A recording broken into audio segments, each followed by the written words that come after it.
Nuevamente, muy buenos días al público presente en esta sala y a todos los que nos están siguiendo vía streaming por la plataforma Swapcar.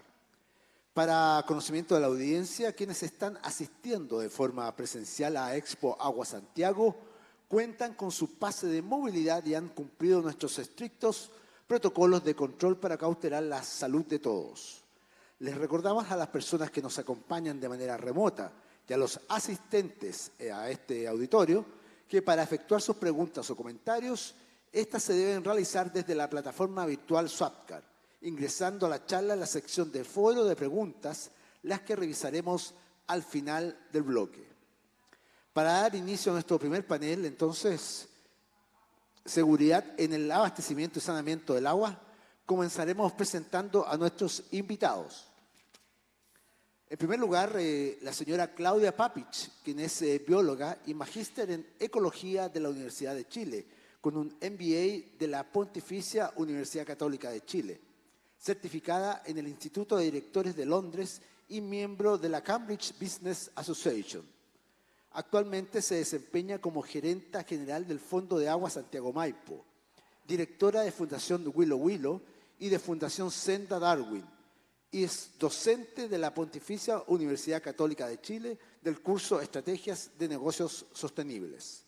Por más de 25 años ha contribuido al fortalecimiento de organizaciones de industrias tan diversas como la minería, financiera, energía, educación superior, alimenticia, automotriz, centros de investigación científica y organizaciones sin fines de lucro, con un enfoque integral y transversal que integra los aspectos ambientales, sociales y de gobernanza, a la evaluación y proyección financiera, asegurando así la sostenibilidad de los negocios y su contribución al desarrollo sostenible. También saludamos entonces a don Francisco Donoso. Francisco es de profesión sociólogo de la Universidad Católica con estudios de posgrado de Economía en la Universidad de Chile. Desde el año 2011 es asesor de la Asociación de Empresas de Servicios Sanitarios Andes AG. Participa en el desarrollo de iniciativas que vinculen a empresas asociadas con los desafíos de sustentabilidad tanto ambiental como social, con especial referencia a los recursos hídricos, a la eficiencia y la gestión integrada de los recursos en el ámbito de las cuencas. Es integrante de la Secretaría Técnica de la Iniciativa Agua y Medio Ambiente, instancia de diálogo del sector sanitario con diversos stakeholders, incluidas las instituciones académicas, los centros de investigación, las organizaciones no gubernamentales y así como las organizaciones ciudadanas y de consumidores. Con dilatada experiencia en regulación en el sector infraestructura y, en especial, en el sector agua y saneamiento como resultado de 15 años de asesoría tanto en el ente regulador, que es la Superintendencia de Servicios Sanitarios, como en la Subsecretaría de Obras Públicas. Además, ha participado en diversas iniciativas y proyectos en el ámbito de la relación bosque-agua-comunidades, destacando el trabajo con la Fundación Forecos, con la Universidad Austral o en la Corporación para la Conservación y Mejoramiento de la Biodiversidad y el Servicio Ecosistémico Provisión de Agua. También saludamos en este panel al señor Óscar Cristi, quien es director general de Aguas del Ministerio de Obras Públicas. Como moderador contamos con el señor Matías Manríquez, encargado del proyecto Promoviendo Cambios de Comportamiento en el Uso Eficiente del Agua, de COSUDE, Embajada de Suiza.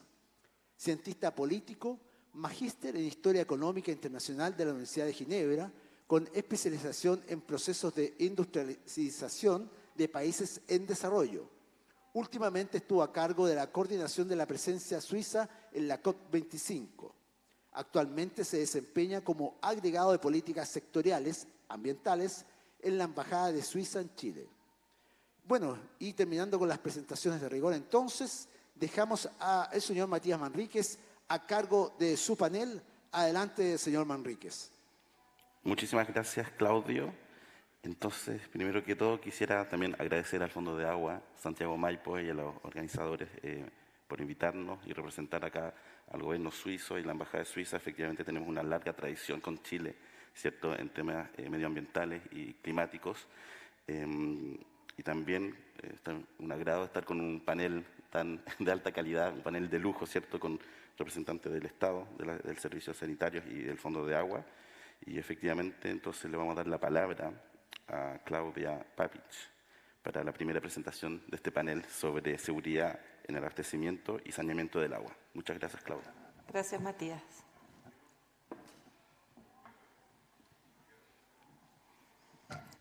Muchas gracias, buenos días y bienvenidos a nuestro primer panel de esta Expo Agua. Muchas gracias a quienes nos acompañan en el panel, quienes me acompañan en esta exposición y, por supuesto, a Matías por apoyarnos en la moderación. El título de nuestro panel de hoy, Seguridad en el abastecimiento y saneamiento de agua, nos abre a un importante tema, a garantizar la disponibilidad de agua, su gestión sostenible y el saneamiento para todos. Tremendo desafío, ¿no? Es algo no fácil de abordar, más aún en el contexto en el que nos encontramos hoy. Pues ya sabemos que en Chile hoy estamos en una situación grave, tanto de sequía como de escasez hídrica, entendiéndose la sequía como un fenómeno meteorológico y la escasez como un desbalance a largo plazo entre oferta y demanda. Voy a sacarme esto porque parece que está sonando un poco feo. Yo misma les había dicho a los otros expositores que había que hacerlo y lo olvidé. ¿Ven? Bueno, esta situación que podemos ver en muchos medios es un poco desalentadora, ¿no? Es aterradora en algunas instancias incluso. Pero no soy yo quien les va a hablar de sequía ni de escasez hídrica. Esos son temas que abordaremos en otros paneles, diálogos y conferencias de este Congreso. Aunque sí, permítanme hacer solo un alcance respecto de algo en lo que creo firmemente, y es que debemos hablar de crisis y abordar esta situación más bien como una nueva realidad. Mis dos compañeros en el panel nos van a contar hoy lo que estamos haciendo en Chile en estas materias, desde dos sectores sumamente relevantes para enfrentar este enorme desafío en el que nos encontramos hoy. Así es que yo solo me voy a enfocar en relevar la contribución que podemos hacer los diversos actores para que nuestra contribución al avance hacia dicho desafío sea oportuna y efectiva. Este desafío esta cosa pasa un poco más rápido. Este desafío al que nos enfrentamos hoy debe ser un desafío que debemos abordar desde los distintos sectores. Enfrentarlo desde una perspectiva global nos lleva o nos remonta al año 2015, en septiembre de 2015, cuando Chile, como parte de los 193 países miembros de la Organización de Naciones Unidas, adoptó la Agenda 2030 para el Desarrollo Sostenible, donde se establecen 17 objetivos que promueven la acción en estas esferas críticas para la humanidad y para el planeta. Si bien se ha progresado en algunos de estos objetivos, en muchos lugares del planeta, en general, las medidas encaminadas a lograr estos objetivos no avanzan a la velocidad ni en la escala que se requiere. Se esperaba que el año 2020 marcaría el inicio de una década de acción ambiciosa a fin de alcanzar los objetivos para 2030. Pero todos sabemos lo que ocurrió en 2020, ¿no?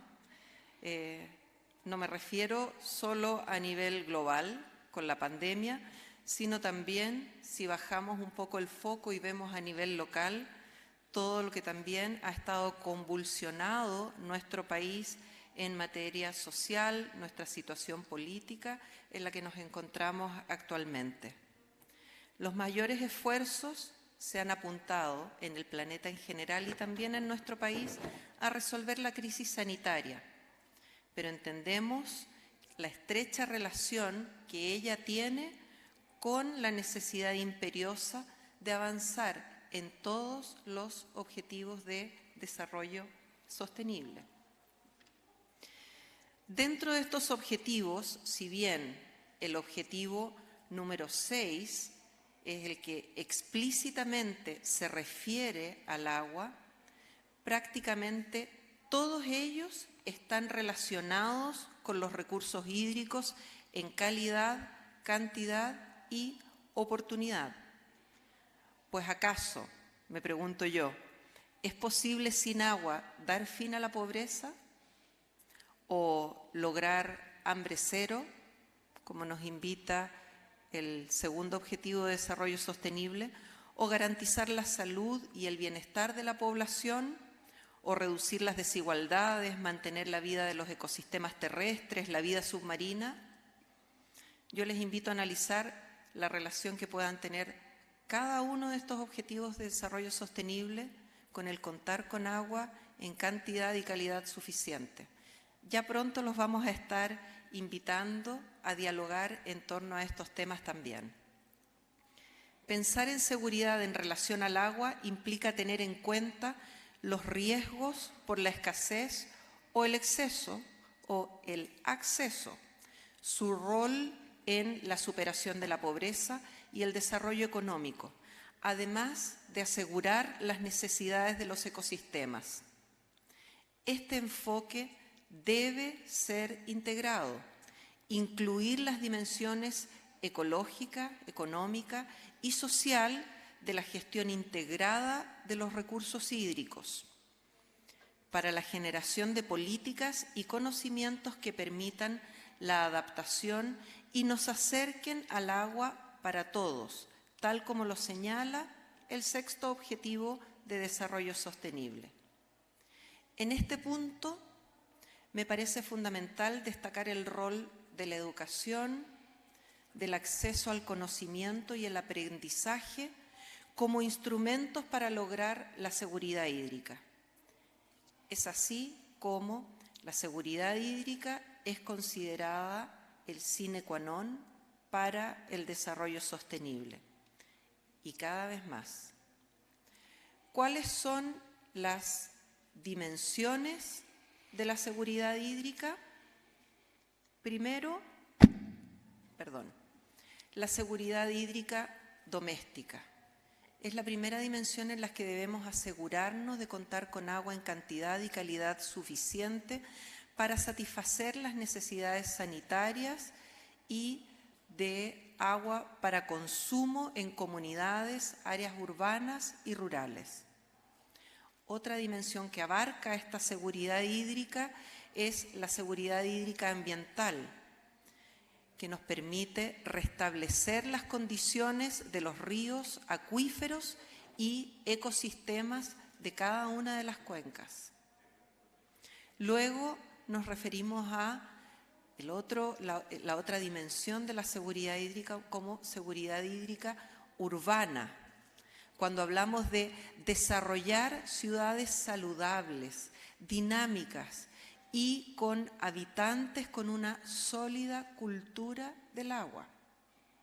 Otra dimensión que buscamos abarcar tiene relación con la resiliencia a desastres naturales, su contribución a ciudades resilientes y el poder asegurarnos de estar bien adaptados y preparados para los efectos que el cambio climático puede tener en nuestras ciudades y en nuestros habitantes.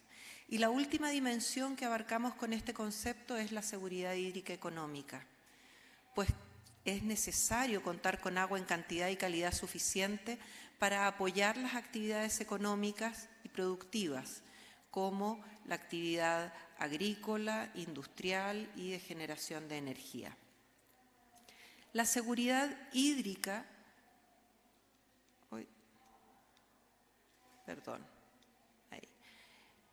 La seguridad hídrica se debe concebir asegurando la integridad de los ecosistemas, que nos permiten entonces contar con agua en cantidad y calidad suficiente para cada una de sus dimensiones. La seguridad hídrica consiste entonces en tener disponibilidad de agua adecuada en cantidad y calidad para el abastecimiento humano, los usos de subsistencia, la protección de los ecosistemas y la producción. También con la capacidad tanto institucional como financiera y de infraestructura para acceder y aprovechar el agua y los servicios que ella nos provee de forma sostenible y manejar las interrelaciones y externalidades entre los diferentes usos y sectores de manera coherente. Y finalmente, consiste en tener un nivel aceptable de riesgos para la población, el medio ambiente y la economía asociados, por cierto, al agua. ¿Qué es lo que proponemos desde los fondos de agua? Proponemos convocar a múltiples actores de los sectores público, privado y de la sociedad civil con el objetivo común de contribuir a la seguridad hídrica, a unirse al objetivo común de proteger los sistemas de agua naturales e implementar de manera colaborativa y articulada soluciones innovadoras que promuevan el desarrollo sostenible de las cuencas y de sus habitantes. ¿Cuál es nuestro objetivo o nuestro desafío como Fondo de Agua Santiago Maipo? Diseñar e impulsar mecanismos de articulación financiera y de gobernanza a partir del esfuerzo conjunto entre los sectores públicos, privados, académicos y la sociedad civil para contribuir a través de acciones efectivas, coordinadas y basadas en ciencia a la seguridad hídrica de los habitantes, los ecosistemas y las organizaciones que se abastecen de la cuenca del río Maipo. Si bien creo que todos estamos de acuerdo con que la propuesta de que hay que garantizar la disponibilidad de agua, su gestión sostenible y el saneamiento para todos es un elemento fundamental prácticamente en todos los objetivos de desarrollo sostenible, no solo el sexto, tal como lo he mencionado hace unos minutos, nosotros proponemos que sumar nuestros esfuerzos en el objetivo número 17, es en donde debemos hoy día poner el foco.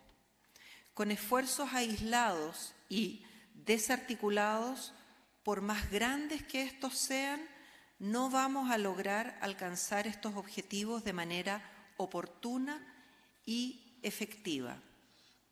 Necesitamos aliarnos, necesitamos articularnos, necesitamos sumar esfuerzos humanos, financieros y de capacidades.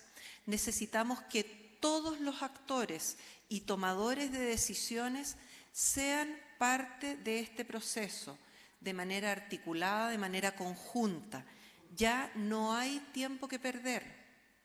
La urgencia es hoy, o más bien, yo me atrevería a decir ayer. Muchas gracias.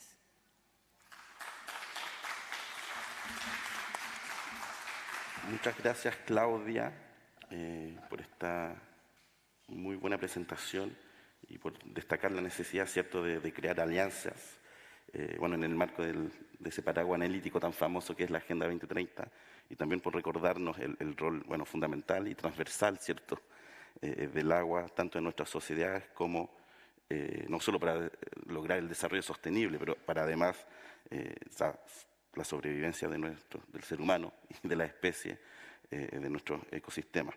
Vamos a tener el tiempo después de abordar las otras temáticas y las dimensiones, ¿cierto?, de la seguridad hídrica, pero por ahora me gustaría también invitar a reflexionar sobre ese concepto que hablaste de la gestión integrada, ¿cierto?, de los recursos hídricos. Ahora vamos a pasar a la segunda presentación, ¿cierto?, de Francisco Donoso. Entonces lo invito a ir al podio. Muchas gracias.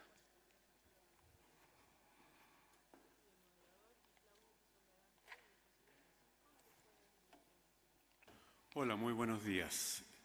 En primer lugar, quiero agradecer la invitación del Fondo de Agua Santiago Maipo, de la Corporación Gobierno Regional de Santiago y de Interexpo, los organizadores de este evento, para participar en él y compartir tanto con la audiencia presencial como remota algunas reflexiones en torno a este panel llamado Seguridad en el Abastecimiento y Saneamiento de Agua. Yo estoy aquí en representación de la Asociación de Empresas de Servicios Sanitarios de Chile, la agrupación de las empresas que hacen llegar el agua potable a los hogares de los habitantes de las ciudades de nuestro país y que retiran y tratan sus aguas servidas. Como ustedes pueden ver en pantalla, se trata de una industria que está distribuida a lo largo de todo el país, con una extensa infraestructura desplegada de manera muy densa y que presta servicios tanto a unos 15 millones de personas en 364 localidades como al medio ambiente. Ya Claudia en su presentación habló de la seguridad hídrica y lo que tenemos ahí es una definición clásica, probablemente de las primeras.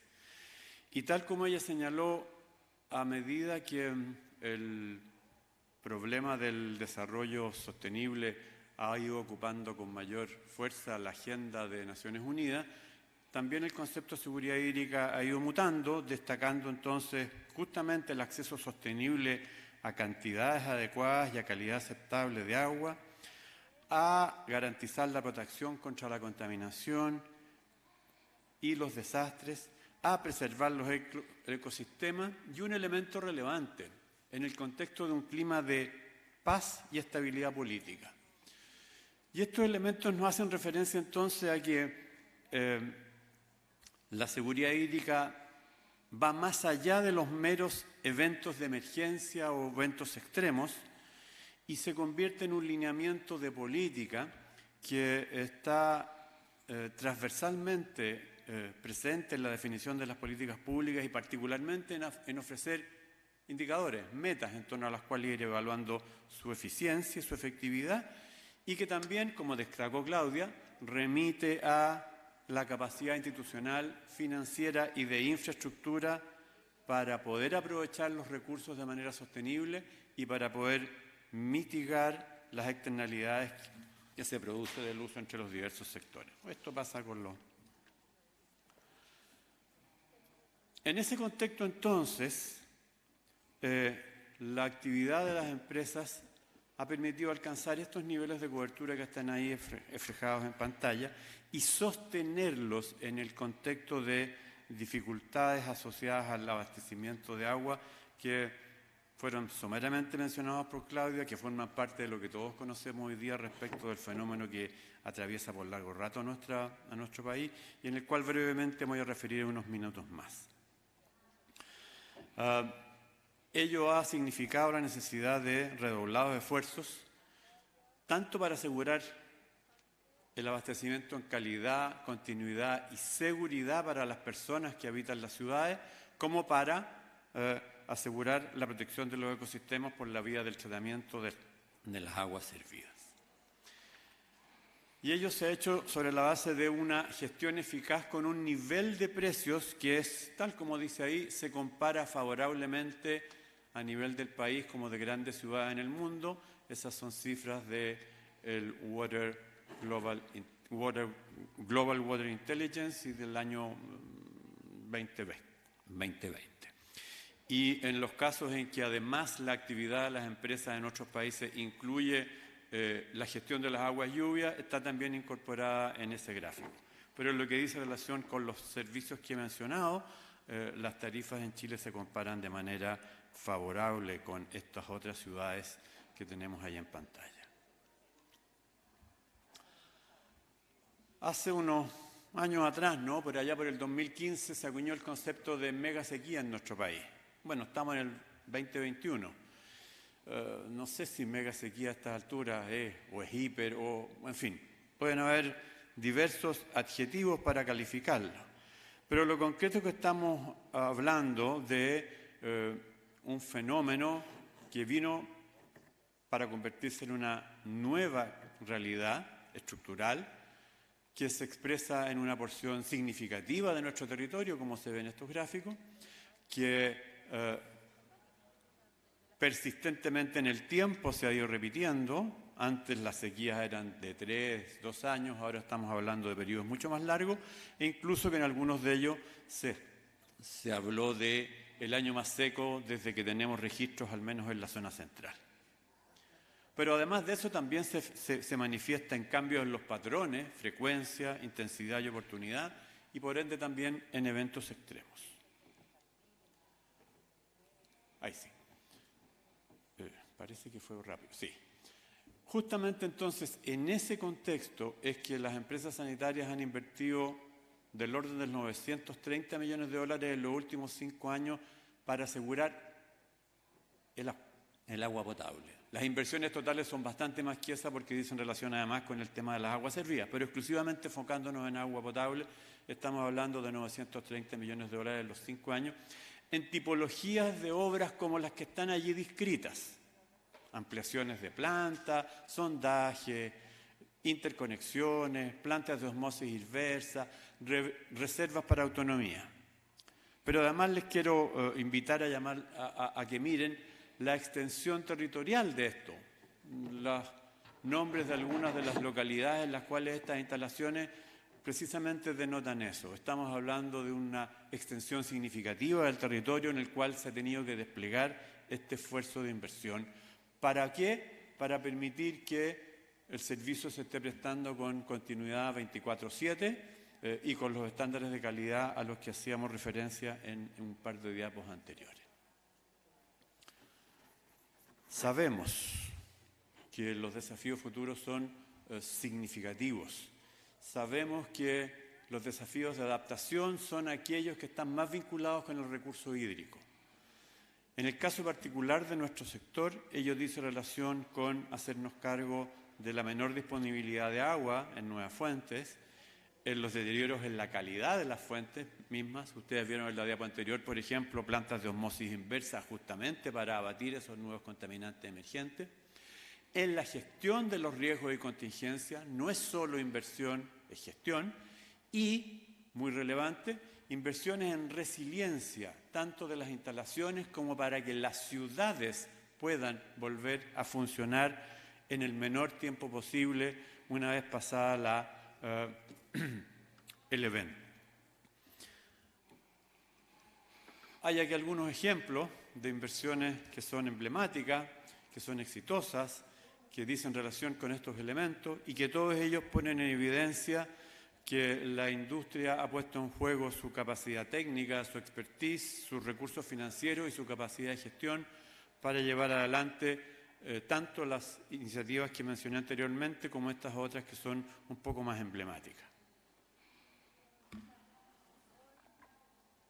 Nosotros hemos hecho una estimación de que mirando hacia el futuro, dado este contexto desafiante que tenemos, las inversiones para el periodo 2021-2040 se sitúan en el entorno de los $10.000 millones.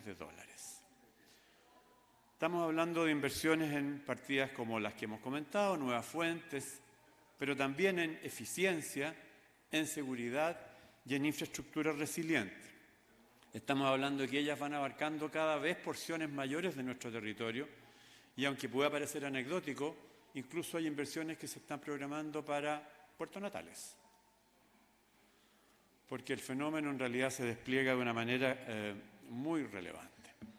Pero además de los esfuerzos que el propio sector hace, aquí hay esfuerzos conjuntos.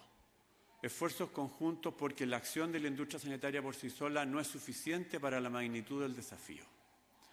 Tenemos que pensar en la gestión de la demanda, tenemos que pensar en la eficiencia, tenemos que pensar en la protección de los ecosistemas y de la biodiversidad, tenemos que pensar en la articulación con los otros usos de carácter económico productivo.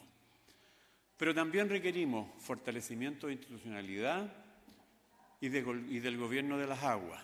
Requerimos gestión integrada en las cuencas y requerimos acciones colaborativas para hacer frente a la escasez y al cambio climático. Los ejemplos que ponía anteriormente de lo que se ha hecho decían relación con la inversión del sector, pero en todos esos casos han habido mecanismos de articulación con los otros actores de la cuenca que han permitido, particularmente en aquellas cuencas más estresadas o en aquellas que tienen, concentran población de manera muy significativa, la articulación con esos otros actores ha sido un factor crucial. Sin ella no habría sido posible los resultados que hemos estado mencionando. Desde ese punto de vista, entonces, nosotros desde también hace ya unos cuantos años impulsamos una iniciativa de diálogo y de articulación con otros sectores, la Mesa de Agua y Medio Ambiente, que tenía como objetivo, y que lo mantiene, abordar justamente los desafíos del cambio climático de forma transversal, en la cual participan actores del mundo público, del mundo privado y de la sociedad civil. Conceptos como gestión integrada de cuencas, conceptos como derecho humano al agua, conceptos como prioridad del consumo humano, conceptos como una institución rectora de la actividad del sector público para superar los problemas de dispersión, han formado parte del menú de los contenidos del trabajo y del proceso de generar acuerdos entre todos estos sectores. Un mensaje final en línea con lo que señalaba Claudia. Además de inversiones es necesario trabajo coordinado, gobernanza.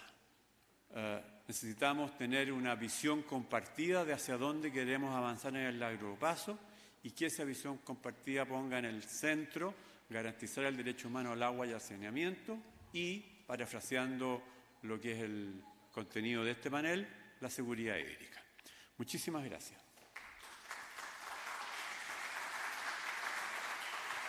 Muchas gracias, Francisco, por esta muy interesante presentación. De hecho, tuvimos la oportunidad de conversar unos 20 minutos antes ahí en el backstage, en la entrada de los artistas, ¿cierto?, de los desafíos que está enfrentando Chile, tanto en el abastecimiento como en la distribución del agua. Y efectivamente, tu presentación confirma que las sanitarias también, por ser empresas que se rigen por normativas, ¿cierto?, públicas, han logrado desde el año 2000 mantener un precio abordable, una cobertura en zonas urbanas casi del 100% y en sectores rurales también 96-97%, una calidad del agua y un proceso dentro de todo bien transparente. Entonces podemos hablar de un círculo virtuoso, ¿cierto?, de esa experiencia pública-privada con concesiones, ¿cierto?, privadas, pero al mismo tiempo vamos a tener el tiempo después de abordar cuáles son los desafíos del abastecimiento, de la distribución, tanto en la región metropolitana como en otras regiones y especialmente en los sectores rurales.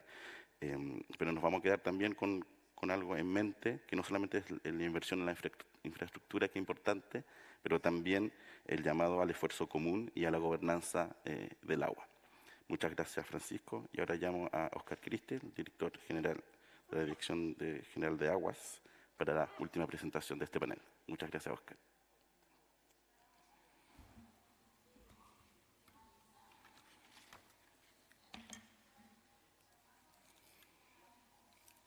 ¿Con cuál avanzo? A ver. Gracias. Muy buenos días. Agradecer la invitación. Ya habíamos perdido la costumbre de hablar viendo a las personas cara a cara. Esta sí que es una novedad. Estaba acordándome que la última vez que estuve en algo cara a cara fue justamente aquí, un poco por el año 2019. El comienzo. O sea, esto es volver a lo que uno está más acostumbrado. Agradezco mucho la invitación para poder compartir algunas ideas en torno al tema de la seguridad hídrica, que como muy bien lo señalaron algunos de los expositores anteriores, no consiste en eliminar los riesgos, no estamos hablando de certeza hídrica, sino que estamos hablando de seguridad hídrica y por tanto cómo reducir los riesgos asociados a los cambios climáticos, sabiendo que no los vamos a poder eliminar del todo. Primero, recordar que nuestro país está ya de hace algún tiempo en lo que podríamos llamar una situación de sequía estructural. Estábamos acostumbrados años atrás a una situación más bien de abundancia, pero todos los balances muestran que esa situación ya no es lo que nos corresponde vivir, sino que es una situación donde efectivamente hay desbalances. Como ustedes lo pueden ver allí en esta lámina, tenemos una comparación entre el balance hídrico que hace poco la DGA elaboró, después de muchos años, un nuevo balance hídrico del 2015, en que muestra cuál es el balance o desbalance a ese momento y después cómo se proyecta en condiciones de cambio climático al 2030. Para el 2015 vemos que hay un déficit de 295 metros cúbicos por segundo, que está concentrado en 3 regiones, Tarapacá, Antofagasta y Coquimbo. Y para el año 2030, esas mismas 3 regiones incrementan el desbalance y se agregan otras nuevas.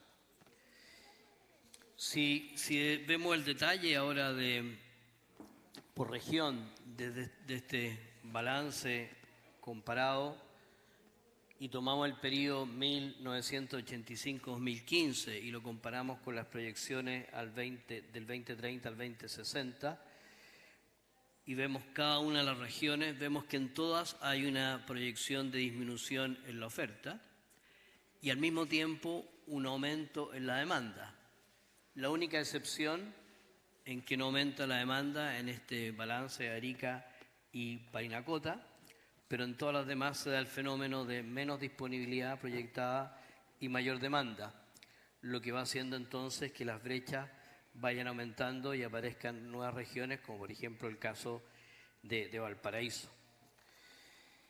Esta menor disponibilidad de agua sabemos que tiene su origen en lo que hemos llamado una mega sequía, que ya lleva varios años, y aquí solo para poder ilustrar el fenómeno podemos ver lo que ha ocurrido en los últimos años en 2 regiones donde se concentra la mayor parte de la población y el Producto Interno Bruto, que son la región metropolitana y la región de Valparaíso. Ahí observamos, en la gráfica, hay una columna ploma que es el promedio o el año normal, que corresponde básicamente al promedio entre el año 81 y el 2010. Eso es lo que consideramos como año normal. Y después revisamos o comparamos ese promedio normal con respecto al promedio en el periodo 2010-2019 y vemos que hay una caída en el promedio en el caso de la región metropolitana de un 42%. Y ahí también cada columna representa un año y les llamo la atención o les animo a mirar en particular lo que ocurrió en el 2019, donde la disminución respecto a lo que era el promedio normal fue de un 76%, una de las sequías más grandes que hemos experimentado en la historia, o por lo menos en la historia medida de disponibilidades de agua. Y en la región de Valparaíso la situación es bastante similar, con un año normal en torno a los 234 milímetros, pero ya en el promedio del 2010 al 2019 eso es de 146 milímetros, lo que significa una disminución del 38% en las precipitaciones. Y nuevamente, si miramos el 2019, vemos que la caída respecto al promedio en precipitaciones alcanza a un 83%, una situación muy, muy impactante. ¿Cuál ha sido el impacto de estas mega sequías en el consumo humano? Y aquí creo que es necesario distinguir entre el consumo en las ciudades y el consumo en los sectores rurales. A nivel de todo el país, cuando vemos la demanda, cómo se distribuye el consumo del agua, sin duda que el gran consumidor es la agricultura, con más de un 72%, y luego viene el sector, el consumo humano, con casi un 12%. Más o menos un 11% en el sector urbano y un 1% en los sectores rurales. Y con esa cantidad de agua se han logrado grandes logros en el sector urbano, tal cual como lo planteaba Francisco hace un momento, con una amplia cobertura.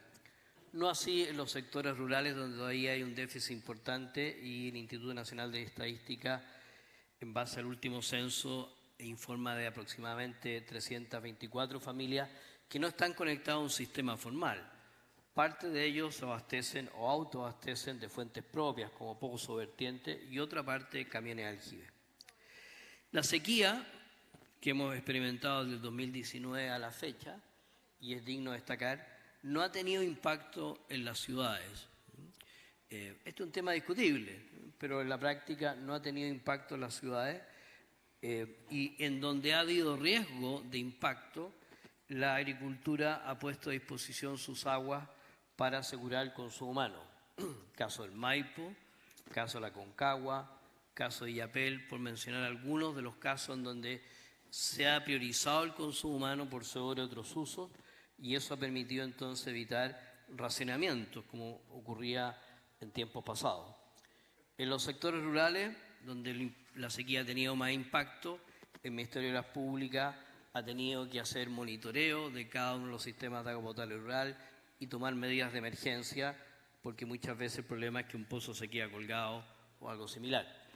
Y también la necesidad de mantener los camiones de aljibe, que no nos gusta a nadie, pero sigue siendo una realidad en el país. La Mesa Nacional del Agua, que se conformó en el año 2019, una mesa a la cual invitó el presidente de la República, a 26 miembros, representantes de distintos ámbitos, gremios, sociedad civil, gobierno, etcétera, definió 4 grandes desafíos, y el primero de ellos es el de la seguridad hídrica, y que contiene 3 ejes principales: el acceso universal al agua y el saneamiento, la necesidad de una planificación de infraestructura y nuevas fuentes, y la planificación estratégica a nivel de cuencas. En esa línea, la mesa ha hecho un reconocimiento explícito al deber del Estado de priorizar el consumo humano en el uso del agua y el saneamiento. Y valora muy fuertemente los cambios que se están introduciendo en esta materia en el Código de Aguas. El proyecto de ley del nuevo Código de Aguas señala en el artículo 5º nuevo que el acceso al agua potable y el saneamiento es un derecho humano esencial e irrenunciable que debe ser garantizado por el Estado. Y también un artículo 5º bis nuevo que señala: siempre prevalecerá el uso del consumo humano de subsistencia y saneamiento, tanto en el otorgamiento como en la limitación al ejercicio de los derechos de aprovechamiento. Y estas 2 normas se complementan con otros 10 cambios normativos dentro del Código que van dando forma a estos principios. Esto fue aprobado en forma unánime por el Senado de Chile, fue aprobado casi unánime, casi totalmente, porque este es un proyecto que partió a la Cámara, fue al Senado, el Senado lo aprobó unánimemente, volvió a la Cámara, y la Cámara, de un total de más de 100 cambios, no estuvo de acuerdo en solo 18 cambios, ¿no?, que justamente estamos esperando que se resuelvan en las próximas semanas. Pero ninguno de estos artículos ha sido materia de discusión, y por tanto hay un consenso unánime en el país en la importancia de esos cambios. Luego está el tema de las nuevas fuentes, donde aquí parece que ahí sí. Las nuevas fuentes de agua, que son muy importantes, pero no solo las nuevas fuentes, sino que también cómo la demanda puede ser más eficiente. Aquí hay un resumen de un estudio que yo he citado muchas veces, que me parece que es el mejor estudio que hemos tenido a la vista, que es un estudio realizado por Corfo, donde analiza distintas alternativas de fuentes de agua, partiendo por la desalinización de agua de mar, con una proyección de 10 metros cúbicos por segundo. Contarles que esta proyección ya está quedando chica, porque hoy día existen aproximadamente 10 plantas que producen sobre 100 litros por segundo y que en total producen aproximadamente 6 metros cúbicos por segundo. Pero hay un listado muy interesante de otras 14 iniciativas en temas de desalinización, 10 de ellas muy avanzadas en todos sus permisos, 4 de ellas por iniciar la permisología, como lo llamamos, y que si esos permisos se concretan, o esos proyectos se concretan, vamos a superar con creces esta meta y podemos llegar incluso a 20.000 litros por segundo como desalinización de agua de mar. Eso además se complementa con un proyecto de ley que está en discusión en el Senado sobre una ley de desalinización. Luego, por supuesto, el reuso de agua servida. Aquí se mostró como parte importante el agua servida se tratan, pero aún quedan emisarios marinos que se estiman en alrededor de 9 metros cúbicos por segundo, que debiesen ser tratados en algún momento y poner a disposición, dejar esa agua a disposición de otros usos. Está el listado de los 26 embalses, que aportan 25 metros cúbicos por segundo, y un tema muy importante que ha estudiado Corfo, que es el incremento de la eficiencia del riego. En particular, las cifras que aquí se muestran señalan que si la agricultura aumentara en promedio un 5% la eficiencia de riego, eso generaría más agua que el listado de los 25 embalses, de los 26 embalses que están proyectados y que demoran muchísimos años y con una inversión mucho menor. Por tanto, ahí hay una gran oportunidad y eso también está siendo materia de discusión con la renovación de la ley de la Comisión Nacional de Riego que permite financiar estos proyectos tendientes a la eficiencia del riego. Y después están los trasvases de cuenca, que son proyectos muy aún en sus inicios, que también podrían significar aportes relevantes.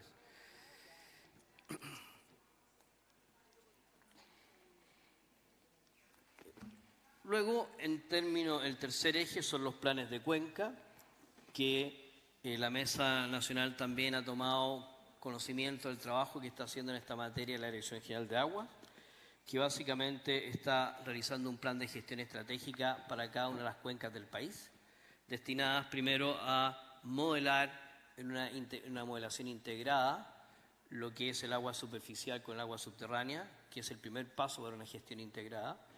Segundo, a identificar los desbalances, las brechas entre disponibilidad y demanda, y luego a formular cuáles podrían ser posibles soluciones para enfrentar esas brechas, no solo hoy, sino que proyectadas hacia adelante en escenarios de cambio climático. A la fecha, ya la Dirección General de Agua cuenta con 10 cuencas con sus planes y estamos yendo a las distintas regiones para entregarlo a las comunidades, para que sea una hoja de ruta para lo que viene adelante. Y la meta es finalmente llegar al 2022 con más de 60 cuencas con sus planes de gestión estratégica. Todo esto ya está financiado, está licitado y se está ya elaborando y esperamos que sea una contribución muy importante a este proceso de adaptación que es la base de la seguridad hídrica. Muchas gracias.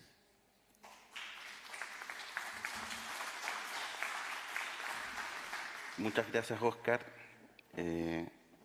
Y también por recordarnos, ¿cierto?, la necesidad de contar con datos estadísticos concretos para diseñar la política pública, ¿cierto?, y entender las realidades de cada contexto en Chile, que son muy distintos. Y también recordar el trabajo tremendo de la Mesa Nacional de Agua, que puso ahí como pilar fundamental, ¿cierto?, la seguridad hídrica. Entonces, nuevamente estamos con 3 panelistas que representan sectores distintos de la sociedad y llegamos a una misma conclusión, a un consenso, ¿cierto?, que es de poder conversar entre los sectores para un mejor manejo tanto de las cuencas, pero también la eficiencia hídrica, con el objetivo de mejorar, ¿cierto?, la gobernanza del recurso hídrico. Entonces me están llegando preguntas por interno y también tenemos unas preguntas generales, entonces voy a empezar. Parece que tenemos unos 10, 15 minutos para abrir el diálogo, ¿cierto? Entonces voy a empezar con Claudia, porque nos hiciste también una presentación más general, ¿cierto?, de los objetivos de desarrollo sostenible, la Agenda 2030, y efectivamente hay 2 preguntas dirigidas a esa presentación. ¿Cómo podemos abordar esa crisis, esa emergencia hídrica, ¿cierto?, que estamos viviendo en Chile? ¿De qué forma la podemos abordar desde tu punto de vista y desde tu experiencia del Fondo de Agua? Y mencionaste las alianzas, la necesidad de hacer alianzas estratégicas, ¿cierto? Y tal vez una pregunta un poco llamativa. ¿Chile tiene las condiciones para lograr esas alianzas estratégicas? Mira, Voy a tratar de ser bien breve para no tomar mucho tiempo, porque de verdad que tu pregunta fue como varias preguntas en una. Son dos. Primero, me preguntabas cómo abordar la crisis, la emergencia hídrica. Bien corto. Creo que lo mejor es que debemos dejar de llamarle emergencia y crisis. Creo que la mejor forma de abordarlo es asumir que estamos en una situación distinta. Creo que es el primer paso. Creo que ya está bueno, porque una solución a una emergencia puede ser un camión aljibe, pero esto no puede ser una forma de vivir, solo como un ejemplo. Así es que creo que es el primer paso que debiéramos dar para abordar esto. Respecto de las alianzas, sí creo que son el camino, la colaboración, el aunar esfuerzos. Yo reconozco los tremendos esfuerzos que se hacen en los distintos sectores. Francisco y Óscar han dado buena cuenta de ello. Son esfuerzos grandes en términos de capacidades, en términos de inversión, pero la verdad es que la situación en la que nos encontramos hoy de urgencia en la acción requiere que todos estos se vayan articulando, tal como lo destacaron cada uno de ellos, entre los distintos sectores. Que dialoguemos más, que nos sentemos a la mesa y podamos ver cómo nos sumamos en iniciativas, sumamos esfuerzos, capacidades y esfuerzos humanos también y financieros. Y lo último que me preguntabas era si Chile estaba preparado para esto. Yo creo que sí, yo creo que Chile está obligado a esto. Nuestra sociedad nos lo ha reclamado de manera bien expresiva. Y creo que nuestras organizaciones han atendido ese llamado y estamos avanzando en ello. La misma creación de una organización como la que yo dirijo es un muy buen ejemplo de cómo se pueden sentar a una mesa organizaciones con intereses tan distintos respecto del agua, pero con objetivos comunes. Creo que sí, creo que nuestro país está preparado para eso. Y espero con ello seguir armando este tipo de espacios de convergencia como son los fondos de agua en otras cuencas en el país. Muchísimas gracias, Claudia. Me encanta ese entusiasmo y ese llamado, ¿cierto?, a generar esos diálogos, esos espacios de diálogos. Y eso me permite hacer la transición con una pregunta dirigida a Óscar Cristi. Efectivamente, tanto las NDC como la estrategia climática a largo plazo, que son consecuencias de la firma del Acuerdo de París, ¿cierto?, en 2015, como también ahora el proyecto de ley marco, cambio climático, la mesa de agua, ponen en el medio, ¿cierto?, de la ecuación el rol del Estado y cómo esa gobernanza desde las cuencas puede mejorar, ¿cierto?, digamos, la disponibilidad de agua para todos los usuarios, los stakeholders. Entonces, ¿cómo poder dialogar entre las comunas, entre las regiones, ¿cierto?, que son entidades definidas que tienen competencia, con las cuencas? Porque las cuencas no se definen por, digamos, fronteras políticas. Es una cuenca que puede atravesar varias regiones, varias comunas. Bueno, en otras palabras, ¿cómo articular con los distintos actores de una cuenca para no afectar, ¿cierto?, los usuarios de la misma? Gracias. ¿Me puedo sacar esto? Por favor, a mí me gustaría sacarlo también. Uno se escucha a sí mismo. Bueno, yo solo partir compartiendo el optimismo. O sea, estamos en una situación tremendamente compleja, pero yo no conocía esto. Pero si ustedes leen aquí, esto es para llenarse puro optimismo nomás. No estoy haciendo publicidad, no tengo idea de dónde sale, pero es increíble esto. Estamos tomando agua generada a través de energía solar que capta la humedad del aire. O sea, el ser humano sin duda que va a lograr resolver este problema, pero tenemos que ponernos a trabajar. Y quiero responder inmediatamente a tu pregunta. Yo creo que hay tres elementos que son claves para ponernos a trabajar. Uno, información, planificación y coordinación. No podemos resolver un problema si no lo tenemos cuantificado. Hay que saber exactamente cuánto es la brecha en cada lugar. Segundo, cómo vamos a planificar la solución de esa brecha. Y tercero, en esa planificación, cómo involucramos a los distintos, al mundo que está ahí, o sea, a las localidades. Tú dijiste, claro, ¿cuál es el problema de región y cuenca? En algún momento de la historia, y algún historiador me podrá corregir, las separaciones geográficas estaban por las cuencas, ¿eh? Y después aparecieron las regiones, que ya rompieron la separación de las cuencas. Por tanto, son primero las cuencas antes que las regiones. Pero eso es la unidad. Y creo que se está dando una muy buena oportunidad con la instalación de los gobernadores regionales. Creo que las gobernaciones regionales, me ha tocado estar trabajando con algunas, como la de Valparaíso, Santiago, están empoderándose y están tomando un rol muy importante, creando unidades de gestión hídrica, convocando a los alcaldes para poder colaborar con esa gobernanza. Y nosotros del Ministerio de Obras Públicas lo que estamos visualizando es que estos planes tenemos que entregárselos a las regiones, tenemos que lograr que tanto el delegado como el gobernador lo hagan suyo y ellos lo impulsen con el concurso del alcalde y las comunidades locales. Creo que es el desafío que tenemos que lograr en este momento. Buenísimo, muchas gracias, Óscar. Y ahora también para hacer como esa bajada, ¿cierto?, más territorial, la pregunta dirigida a Francisco Donoso. Entonces, has hablado y comentado, ¿cierto?, digamos, como yo le llamo círculo virtuoso de las sanitarias, porque justamente con normativas del Estado han permitido lograr a grandes avances en muy poco tiempo. Entonces, ¿cómo podríamos replicar ese sistema que funciona muy bien en la zona urbana, ¿cierto? ¿Cómo podemos replicar ese círculo virtuoso, ese sistema o modelo de negocio en las zonas rurales que sabemos que están enfrentadas a una escasez hídrica y también a un problema de abastecimiento? Es complejo porque la realidad es muy distinta entre los sectores urbanos y rurales desde el punto de vista de concentración, desde el punto de vista de posibilidad de economías de escala o de ámbito, desde el punto de vista de los niveles socioeconómicos de los habitantes. Pero además hay que tener en cuenta las consideraciones de hecho y de derecho. De derecho tenemos una ley de servicios sanitarios rurales que establece un horizonte hacia donde se quiere avanzar y de hecho tenemos una larga historia desde los años 60 de articulación de esfuerzos desde el Estado con las comunidades rurales. Es claro que tenemos que aumentar el ritmo de eso y para aumentar ese ritmo, manteniendo esos dos pilares, es que hay que generar las condiciones para convocar a otros más a que coayuden en eso. Nosotros, las empresas sanitarias, podemos colaborar con conocimiento, podemos colaborar con tecnología, podemos colaborar, por ejemplo, voy a poner un ejemplo particular de un ámbito posible. Existen servicios rurales que están hoy día en situaciones muy complejas desde el punto de vista de sus fuentes de abastecimiento y que están relativamente próximos a las redes de las empresas sanitarias.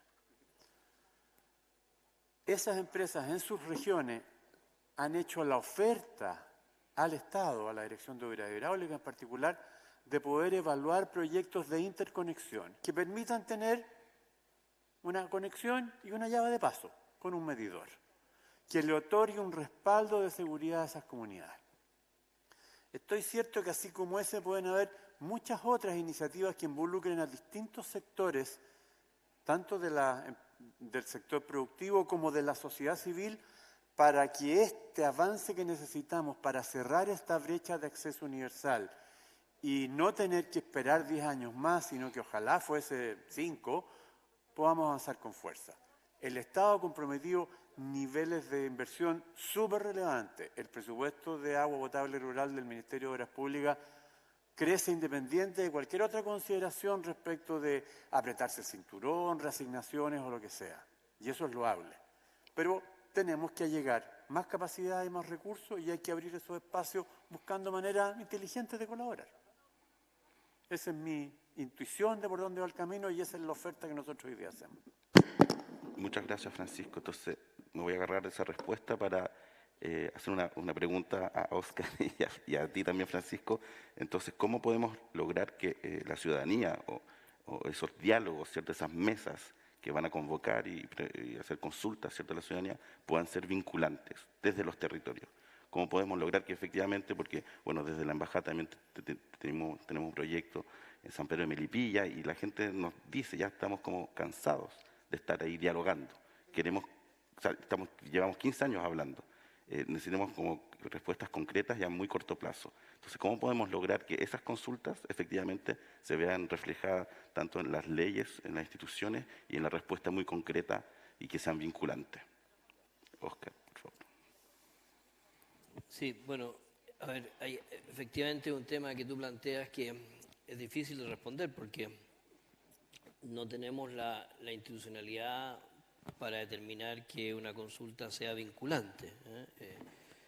Sí tenemos los caminos y las fórmulas para que las consultas lleguen a nuestros legisladores y nuestros legisladores sean los que en definitiva impulsan las leyes, o el Ejecutivo que esté también se haga cargo de esas demandas y pueda impulsar proyectos de ley, pero no hay una forma en nuestro ordenamiento jurídico que determine que es vinculante determinada ley o determinado reglamento.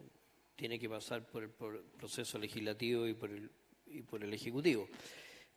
Entonces, no creo que nosotros estemos en condiciones de llegar a una solución en que sean vinculantes. También cuando vemos a nivel ya más micro de gobernanza local, y cuando estamos hablando de la gobernanza local de los recursos hídricos, también ahí tenemos un déficit, no tenemos esa gobernanza local. Entonces, ni siquiera tenemos la gobernanza como para pensar que puede haber decisiones vinculantes, y eso es un paso previo y un tema que se está discutiendo. La Fundación Chile ha planteado algunas fórmulas de gobernanza local.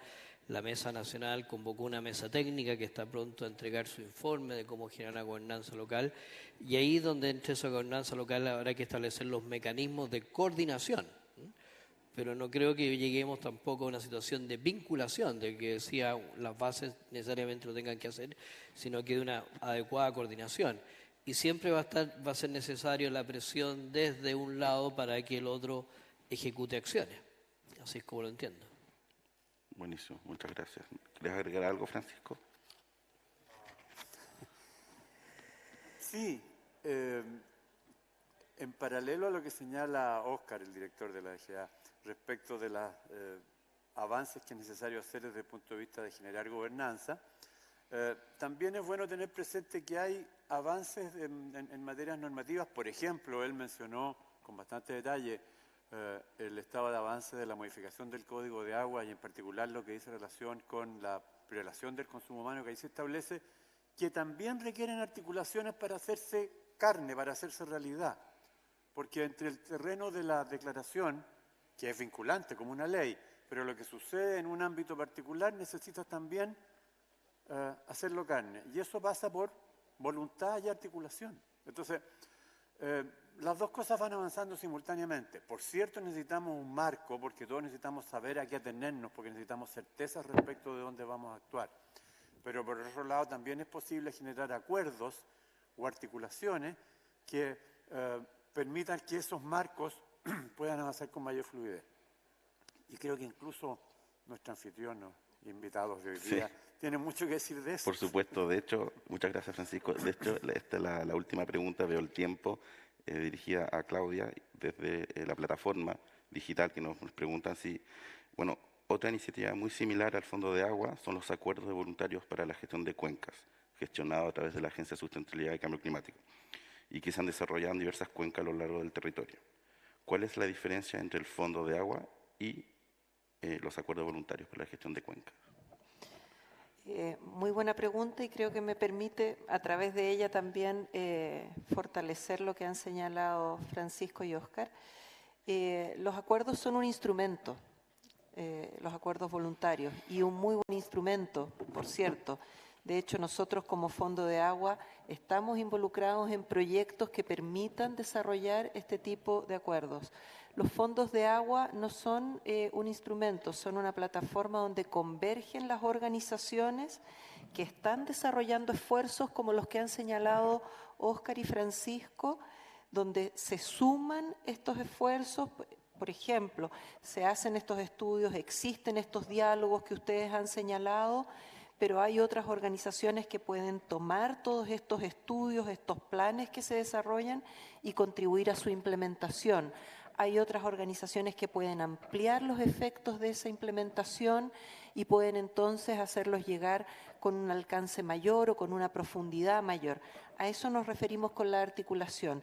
Y organizaciones como los fondos de agua lo que permiten es que todas estas organizaciones del sector público, del sector privado y de la sociedad civil se puedan sentar en una misma mesa, puedan poner sobre esta mesa sus intereses, sus capacidades, sus recursos, sus proyectos, y podamos ver entonces cómo entre ellos pueden potenciarse, pueden profundizarse, ampliar alcance.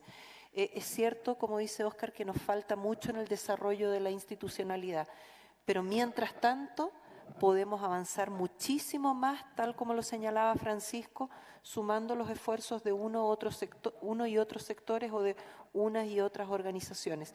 Eso hace un fondo de agua. Los instrumentos como los acuerdos de producción limpia o los acuerdos que se están desarrollando hoy en día para la gestión hídrica son un instrumento más que se puede desarrollar a través de una plataforma como un fondo de agua o independientemente desde una organización. Perfecto, muchas gracias. Al menos a mí me quedó súper claro. Espero que a la persona que haya hecho la pregunta también en la plataforma. Entonces, con esto vamos a cerrar este panel. La verdad, yo agradezco mucho también las posibilidades de intercambiar desde la cooperación internacional, desde la Embajada de Suiza. Efectivamente, tuvimos unos panelistas de varios sectores, representando varios sectores.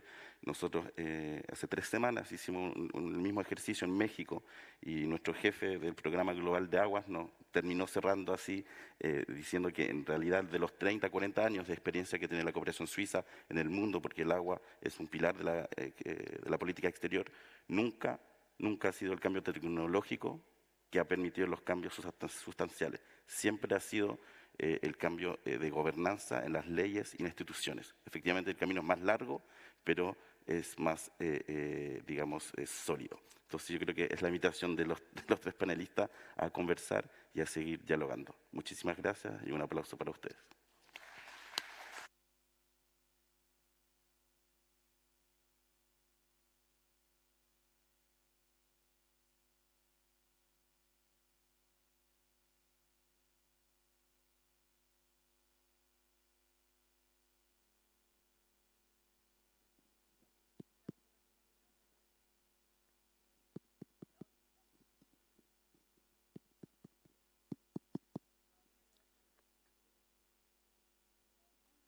Sí.